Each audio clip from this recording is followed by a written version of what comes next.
Hello. We are live. I'm live.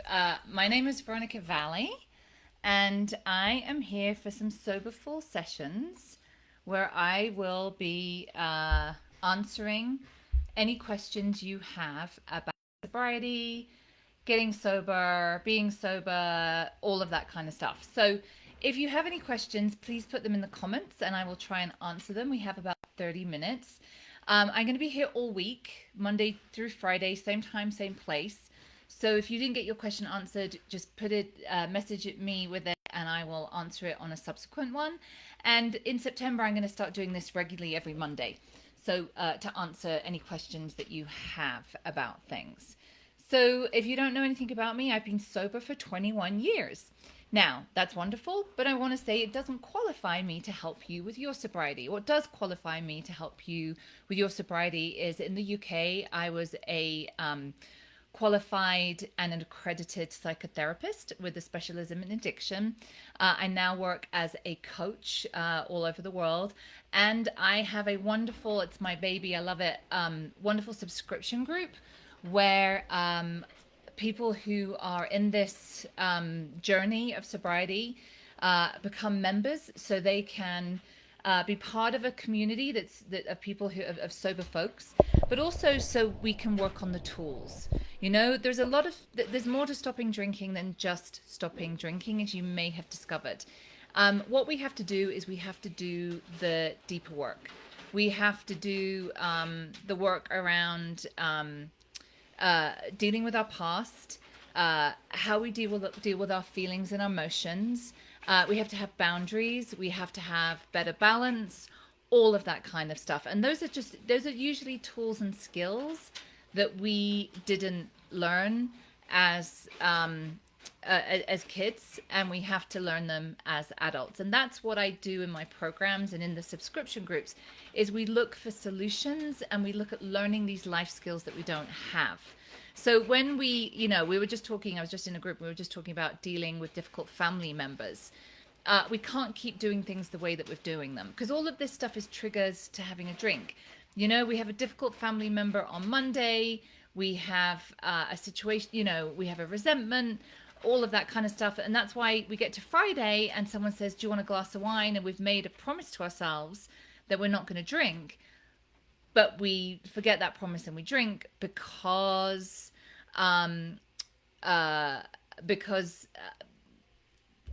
all of that stuff's forgotten and we feel uncomfortable in our own skin. And the reason we drink is because we feel uncomfortable in our own skin. Who here understands what that feels like, to feel uncomfortable in your own skin? That was the primary reason that I drank, was because I didn't feel comfortable in my own skin. And alcohol eased that and was a solution to any time I felt uncomfortable in my own skin. So when we stop drinking, that's not going to go away. That's why we have to learn to have better boundaries with people, to take care of our feelings. We have to balance our needs. We have to authentically connect. We have to process why we behave the way that we do, why we feel the way we do, and why that's related to stuff that happened in the past. Hope that all makes sense. Okay, so I have some questions. Okay, so first question. The hardest thing for me right now is to not go through something hard and feel like the only way through it is alcohol. So I guess getting used to not numbing my emotions. Now, this is a big one, and I wanted to answer this because I feel that this is pretty common for a lot of people, and it really follows on from what I'm just saying, is a lot of us develop a problem with alcohol because it becomes the default way to deal with any difficult feelings and emotions. And I want to emphasize just how much this is reinforced in our culture.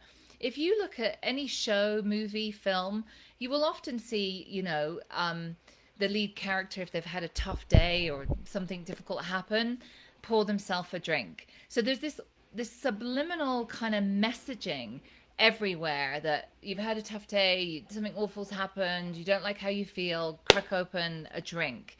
So that's kind of already programmed into us. I also think culturally, we're perhaps getting a bit better, but for a long time, I know when I was young and I was growing up, I was not taught how to deal with my feelings at all in any way. It wasn't role modeled for me in my family of origin. Feelings and emotions were, I mean, nobody ever talked about that stuff. Did you have a similar experience? I didn't know how to deal with fear or disappointment or frustration or anything like that. Those feelings were just shut down. Like, just get over it, get on with it. And all that taught me to do was just to push this stuff down inside of me. So what happens when we do that is we create a storage container within us where we put all the difficult feelings that we don't know how to cope with and we don't know how to deal with. And that feels very uncomfortable inside of us, you know. It just doesn't feel good carrying that around.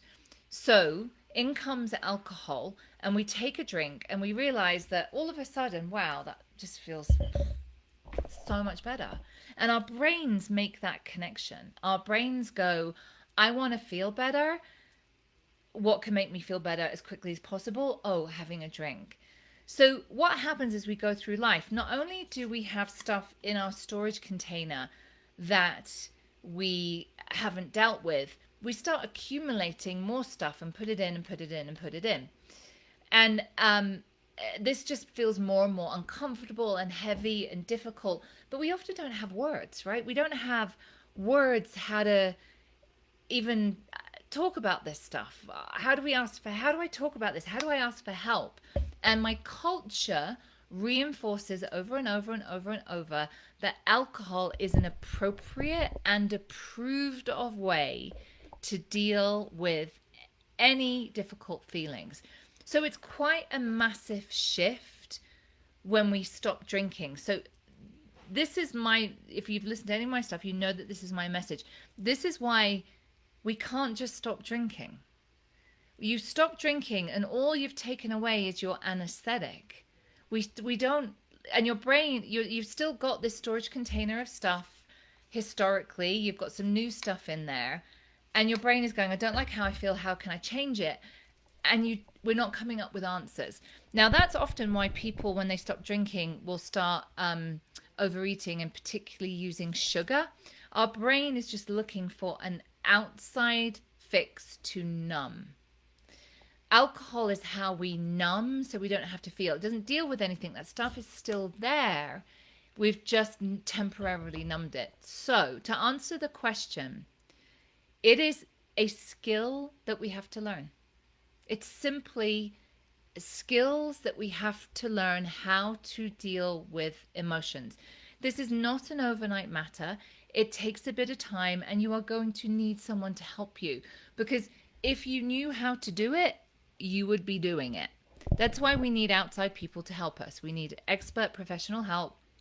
We need a community of people who are perhaps a bit further ahead, some of them, so they can say, it's normal to feel like that, like this. This is what I did. Now, there's stuff that we can do, you know, in the early days. There's things like connection is vital.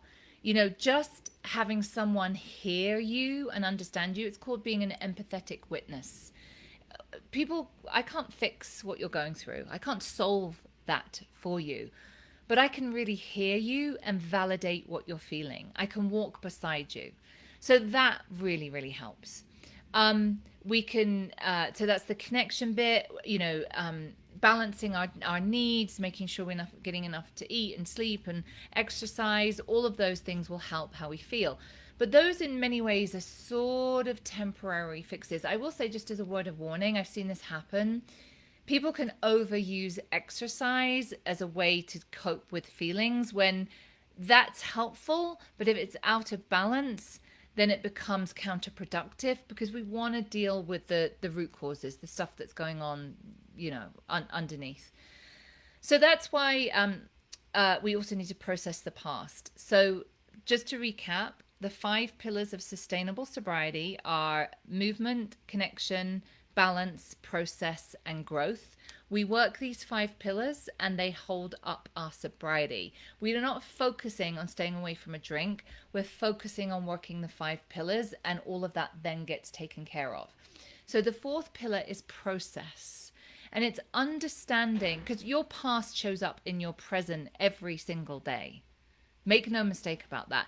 So it's understanding, what happened to you, why you have those responses, why you feel that way about certain things, helps us get in touch with feelings and get rid of the stuff that's in the storage container. So to answer your question, we need to take this one stage at a time. The first thing is to begin to learn to operate in the world without our numbing agent. And then begin to go from there, begin to practice and learn these tools. And then things will begin to shift and get better. And we won't be frightened of our feelings. I remember, quick story, when I was 6 years sober, I met the man who was going to become my husband. So we went out for a date. It was a Monday night. It was July 3rd. And the next day, July 4th, my best friend passed away. So it was the best thing and the worst thing happening to me at exactly the same time. And I remember, after hearing the news that she had passed, this tsunami of grief coming towards me. And for a second, part of me was like, run, because I didn't want to feel it. But I didn't. I stopped and I let it wash over me because I knew I was going to survive the feelings. And I also knew by experiencing the feelings, it really honored and validated our relationship. And I was able to do that because of all the work that I'd done before. So I hope that answers your question. So I've got a couple of questions here I just want to have a look at. Okay. So Colin says, hi, I'm a weekend binge drinker and blackout most times, but don't think I have a problem because I don't drink every day. I've been thinking of stopping for at least the past 5 years. Good evening from Scotland. Okay, Colin, we need to really completely readjust what you think a drink problem is, because that doesn't sound fun to me. A weekend binge drinker, that I'm wondering if you don't drink the rest of the week because you just probably feel so awful from the weekend. So let me state this in ways that will help you understand it. I just want to say for the record, I wasn't a daily drinker. I was also a weekend binge drinker. I did black out sometimes, but most of the time not. I drank usually Thursday through Sunday, recovered the rest of the week. I never drank every day. I never drank first thing in the morning. And I am, in my bones, an alcoholic. You don't have to drink every day to have a problem with alcohol. Colin, we have been sold in our culture, and I'm British, you're Scottish, we have very similar cultures around alcohol, that an alcohol problem is a homeless person who drinks around the clock. That is incorrect. That is an alcohol problem for sure. But that what we do is we think we're not them, so I don't have a problem with alcohol. People generally spend 10 years from the first day that they wake up and think, I want to stop drinking. I don't, perhaps there's something wrong with this, to actually stopping. So people can often spend a long time trying to control or manage their drinking. How do you know you have a problem with alcohol? So people who don't have a problem with alcohol, they don't ever think about it. They just it rents no space in their head. People who don't have a problem with alcohol, they think about alcohol in the same way that I think about sandwiches. So I might think today, oh, I'll have a sandwich for lunch. That'll be nice, and I'll have a sandwich. And then tomorrow I might have some soup or salad.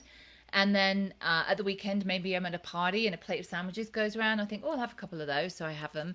And then the plate goes around later and I'm like, no, I'm good, thanks. That's literally how much I spend thinking about sandwiches. If you think about alcohol more than I think about sandwiches, then that's a red flag that there's a problem. So people who have a problem with alcohol, they do 4 things. They drink, they think about drinking, they think about not drinking, and they recover from drinking. And all of that takes a lot of bandwidth. So again, we're spending energy and time and brain power arguing with ourselves about alcohol and whether we're going to drink, whether we're not going to drink. And quite frankly, that's absurd. Why would we waste our lives having that argument with ourselves? It's an inanimate object. So if you are wasting some bandwidth having that discussion and argument with yourself, again, it's a red flag that there's a problem. The other thing, Colin, is to look at the cost of your drinking. How much do you spend on money? How much of your time is spent drinking and recovering from drinking? What's the cost to your relationships? I'm going to say 100%. If you drink at the weekends and you're blacking out, there's a cost to your relationships. There's probably people around you who don't care for that very much. But the biggest thing, Colin, is our cultural perception that that's fun. And it's not. We have been conditioned and deceived to believe that getting so drunk that you black out or wet yourself or spend 3 days in bed afterwards is fun. And it's complete and utter BS. I would suggest stop drinking for a year. Alcohol's always going to be there. It's never going away. We're not going to ban it. Stop drinking for a year. Get some help with that. Join Sober for Life. Do something similar. Do some work on yourself. In a year, you can make a decision. Alcohol's always going to be there. You can go back to it if you want. But my experience is that most people who do this and do some work on themselves, because just stopping drinking is not enough. It's really important that you understand that. It's first of all, it's really hard to do it that way because you have you can have storage container of all this stuff that you've not dealt with. Get that stuff dealt with. It will change your life. It will become bigger and more expansive, and then you can decide. Does that make sense, Colin? Let me look about. Yeah. What a way, I have a book coming out in January, and one of the things I talk about is don't miss your life. We miss our lives. I've been talking about this in some of my groups recently there was the European Soccer Championship, and people think that going to a big concert or soccer or sporting event, whatever, that drinking alcohol and being drunk will make that event better and more enjoyable. Whereas the reality is you spend a lot of time queuing up for alcohol, queuing up for the toilets, missing the thing, not remembering it. It doesn't enhance it, but we have a faulty belief that it does. Okay, so another question. Put your question in the chat if you want me to answer them, and I'll try and get to as many as I can. So, finding other people in my area. I know pretty specific, but that's my biggest challenge right now. Finding people in real life that are sober. I've had 1 year of sobriety because of my online community. Now I want to find sober friends where I live. That's a great question, and I also want to say it's really important to do that. That we need to find real life sober friends. Now, amazingly, they are everywhere, but we have to find them. There's lots of things you can do. So here are my suggestions. So there is lots of sober support groups now. There's not just AA, there is other ones too. There's Smart Recovery, there's Refuge Recovery. It depends on where you are. You have to look at what's in your area. Those can be a good place to start. Now, I'm going to say I've been to lots of sober support groups in my life. And not everybody there is somebody I want to hang out with or be friends with. God bless them. However, amongst those communities, I have found people that have become very, very good friends. So that's a place to start. So the next one is there's also, now that, we have all of this accessibility via the internet, there's all sorts of, if you search for them like Yahoo groups, again, you have to look locally. There's kind of like sober, I've had clients join a sober running club or sober hiking club. There's other things that are not sort of support program related, but they're purposefully alcohol free. So you have to begin to check those out too. But the most important thing is we have to show up, and we have to consistently show up so people can begin to know us. So that's a really important part of this. It's not like, if we just go once every few weeks, it doesn't really give people an opportunity to know us and make connections.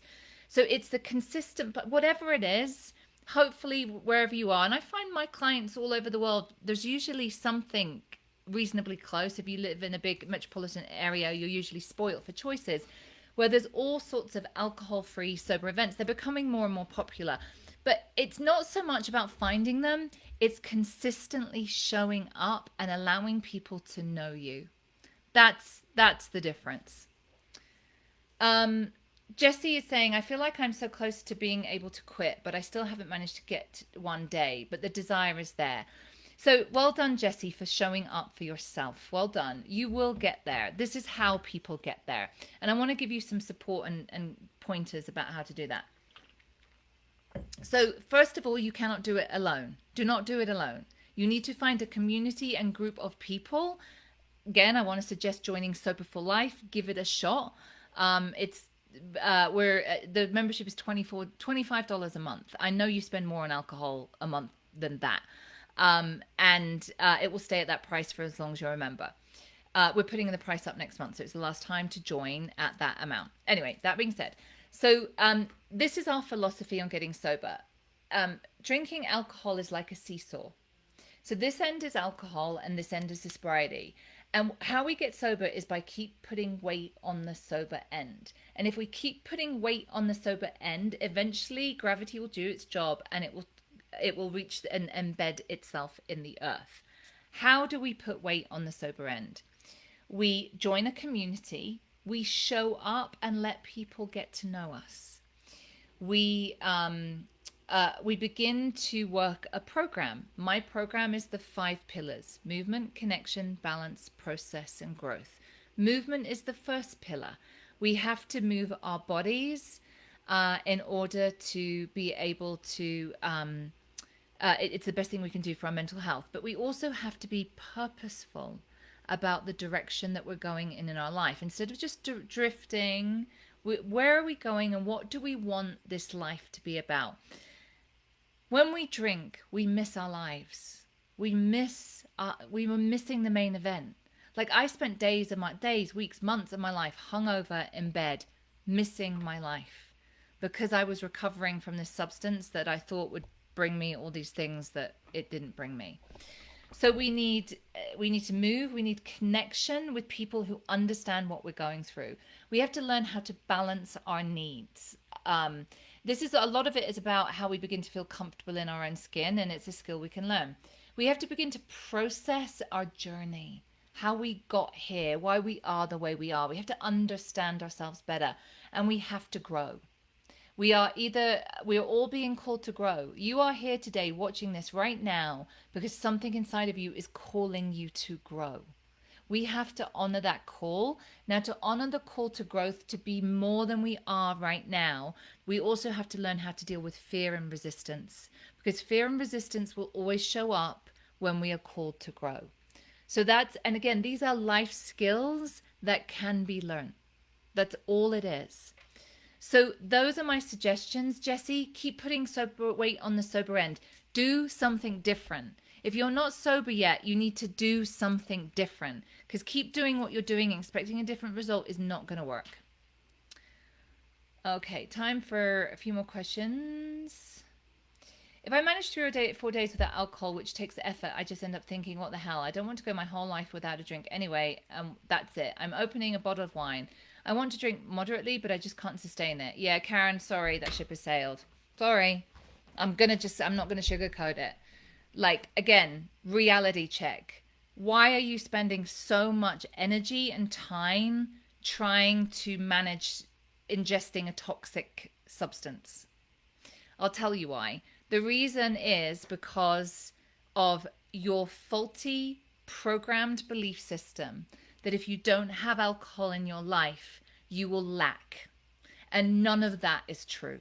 So let me address that for you, Karen, because this is really important. The reason that quitting drinking is so hard is we believe in our bones that alcohol is the best way to have fun, excitement, belonging, connection, to relax, to reward ourselves, and get romance and sex. We have been indoctrinated, conditioned.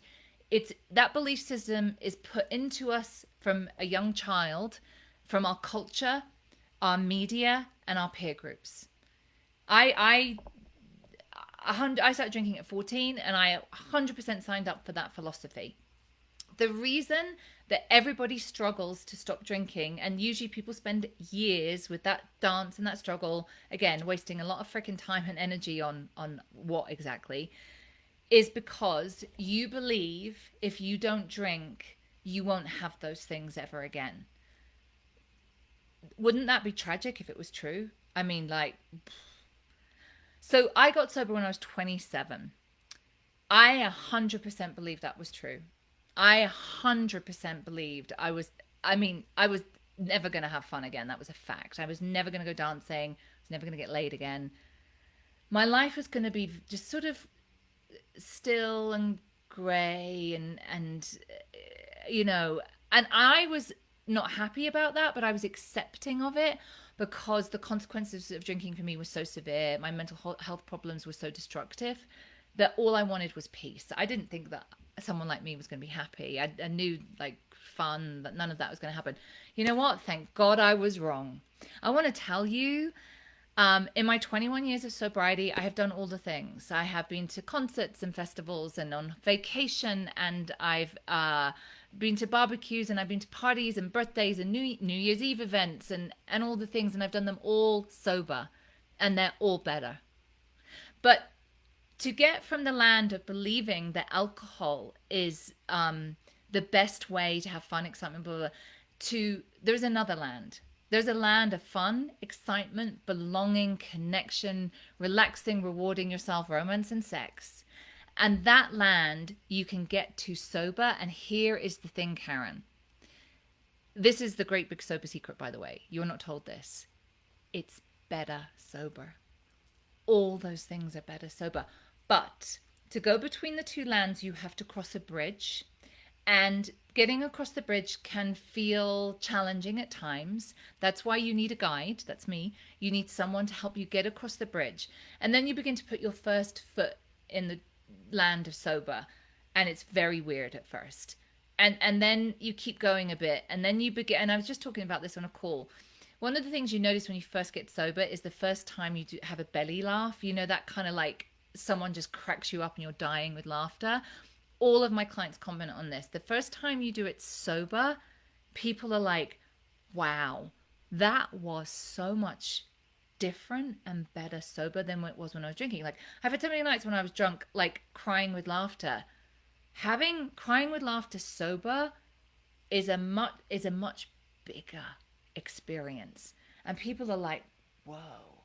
That's why I was saying you need to give yourself a year. Give yourself some time to experience that. Because for me, and for many years, I look at alcohol and drinking and people who are drunk. I look at that and I have the complete opposite. I'm like, that doesn't look fun. That doesn't look pleasant. Why would I ruin my evening by doing that? It looks awful. Like, it's completely turned for me. But I want to say when I was 27 years and when I was sober like 6 weeks, I was like, oh, why can't I have that? Oh God. And I want to tell you, if this wasn't awesome, if sobriety wasn't fun, if it didn't bring me all the things I've ever wanted, if it wasn't exciting and meaningful and authentic, I'd have been drunk 20 years ago. I would have been drunk 20 years ago. So don't do it alone. If you're ready to do this, join me in Sober for Life. This is the last chance to join at this price point. We have so many great features.